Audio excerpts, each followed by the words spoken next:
आतंक फैलाने का काम तो आतंकवादियों ने पूरा कर दिया, बाकी बचा देश को कमजोर करने का काम तो वो भाजपा कर रही है। देश में पहले भी आतंकी हमले हुए थे, लेकिन उन हमलों में देश के नागरिक मारे जाते थे, देश के नागरिक घायल होते थे। लेकिन पहलगाम हमले में देश के नागरिक नहीं, हिंदू और मुसलमान मारे गए, ईसाई मारे गए। आप समझ रहे हैं ना मैं क्या कह रही हूं? आतंकवादी हमें गोली मार सकते हैं, लेकिन हमारा हौसला नहीं तोड़ सकते। जब भी जरूरत पड़ी देश में सभी धर्मों के लोग कंधा से कंधा मिलाकर लड़े, फिर चाहे वो 1962 का भारत चीन युद्ध रहा हो, या सन 1948, सन 1965, 1971 या 1999 का कारगिल का युद्ध रहा हो। भारत की सेनाओं में बड़ी संख्या में मुसलमान फौजी हैं जो अपने मुल्क के लिए जान दांव पर लगाए हुए हैं। देश भर की पुलिस में हजारों लाखों मुसलमान अपनी सेवाएं दे रहे हैं। आप सोचकर बताइए, क्या भाजपा का हिंदू मुसलमान का एजेंडा देश को कमजोर नहीं कर रहा? यही तो आतंकवादी चाहते हैं।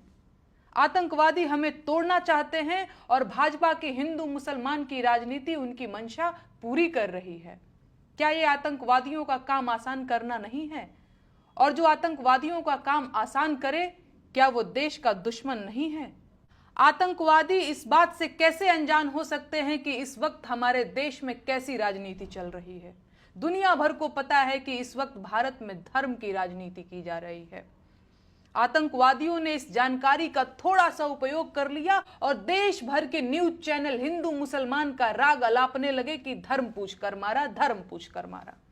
भाजपा को भी मसाला मिल गया और देश भर में वही शुरू हो गया जो आतंकवादी चाहते थे।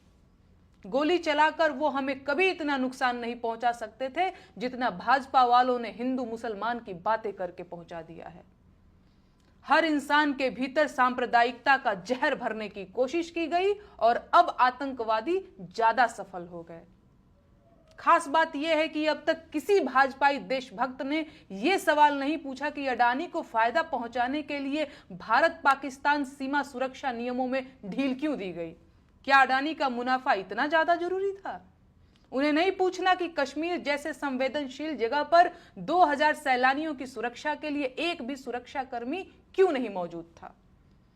उन्हें मतलब नहीं कि आतंकवादी हमले के घंटों बाद तक भी एम्बुलेंस क्यों नहीं आई, राहत कार्य क्यों नहीं शुरू हुआ? वो पूछे ना पूछे, मैं पूछूंगी और जवाब लेकर रहूंगी।